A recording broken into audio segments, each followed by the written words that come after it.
Trisolo sampun katur. Suwi-suwi saya luwes. Ayo nggih. Nduk, Mirat coba kaya apa nembangan, Nduk. Wah, iki. Maneman iki mumpung iso gabung karo Madangkara. Ya, heeh. Kaya apa? Jumeneng, Nduk, men ketok dedeke kaya apa.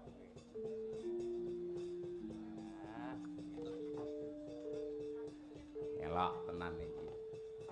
Aja turu sore kaki.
Sampun ping pinten panggung jenengan tumut Madangkara, Mbak? Ping pinten nggih. Pun rati bolak-balik dadi kula lali. Bolak-balik nggih punan nggih. Alhamdulillah. Gangsal napa pinten? Ayo ping 5 wis kaya ngono kuwi wis kasarira jiwa Madangkaranya. Ya, ngono kuwi. Kebetulan ndelalah nggih to. Riyen panggih panjenengan kalian Bu Kesi lak kula tasih alit to. Heeh. Lah Bu Kesi menika lak salah setunggal pesinden idola kula. Oh, padha aku yo ngidola mbiyen. Lah nggih to. Alhamdulillah kok saged sareng, malah diajari kalian Bu Kesi. Nggih, mila saking menika sing jenenge napa niku kodrat niku ora kurang dalan. Yen pancen jenengan remen kalih Bu Kesi, suatu saat yen jenengane pancen kersa ndonga tur tumindake apik, mesti ditemokke. Ngoten niku. Padha kalih kula.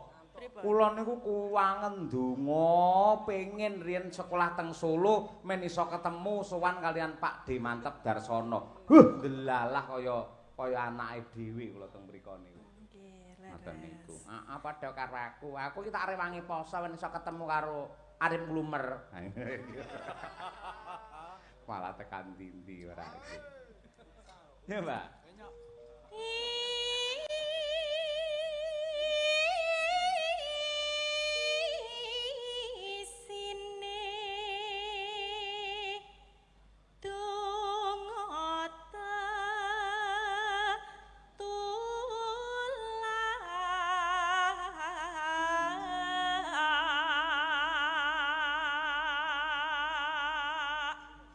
Sandang kelawan pangan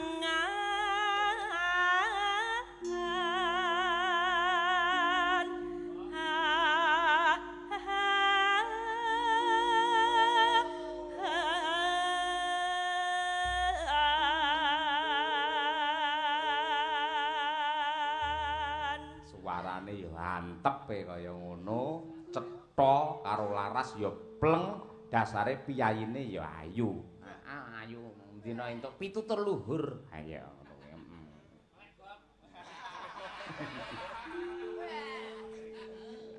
Aku dagelan harian kok. ya iku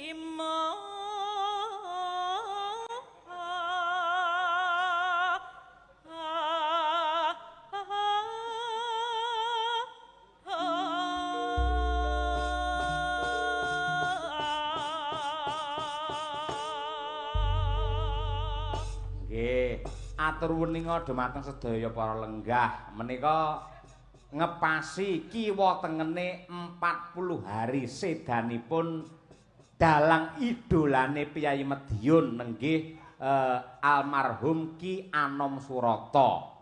Kula nyuwun donga, nyuwun pangestu, nyuwun panjurungipun mugi-mugi Pak Anom Surata tentrem langgeng wonten ing kasuwargan. Allahumma amin ya rabbal alamin.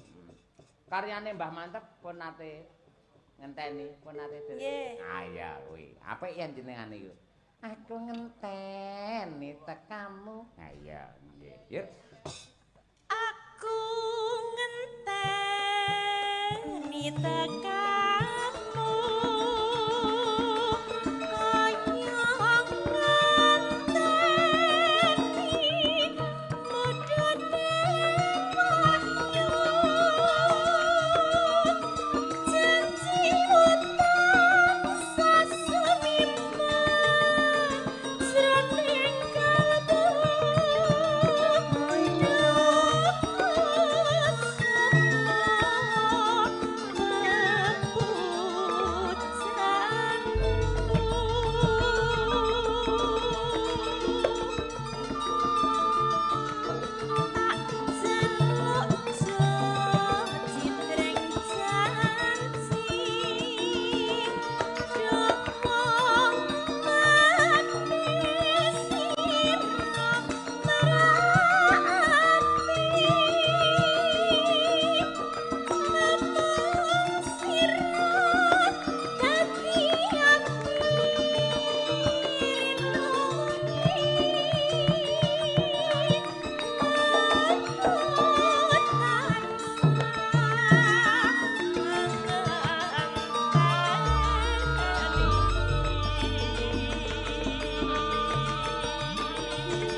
Tembang menika ugi kula aturaken dumateng para dulur-dulur kadang-kadang kula ingkang sami dados panitia Jaladara Jaten Gelar Budaya Rakyat.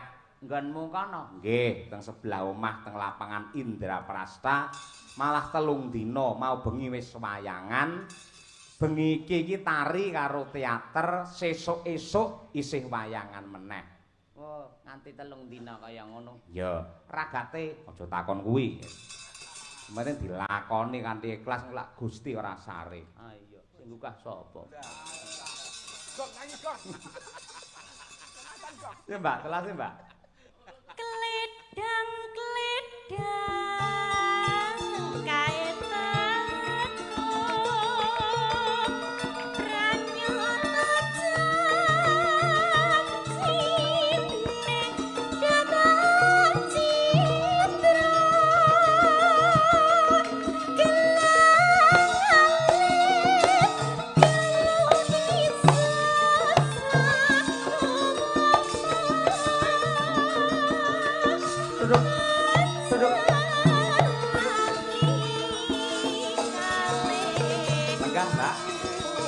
Mbak Diajeng Sandrano ya. Kula tampar Mbak Diajeng.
sembah nuwun ingkang tanpa upama.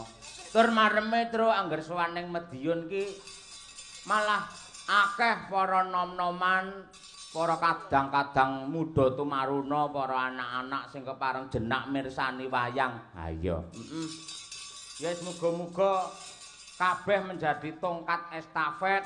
Wong sing jenenge wong dadi dalang ya gentenan. Ya, saiki awake dhewe payu sok pirang puluh taun genti kancane sapa meneh ngono kuwi. Ya, Yes muga-muga bersama Partai Golkar wayang tetap lestari sepanjang masa, seluruh para penonton pinaringan berkah barokah saking Gusti Allah.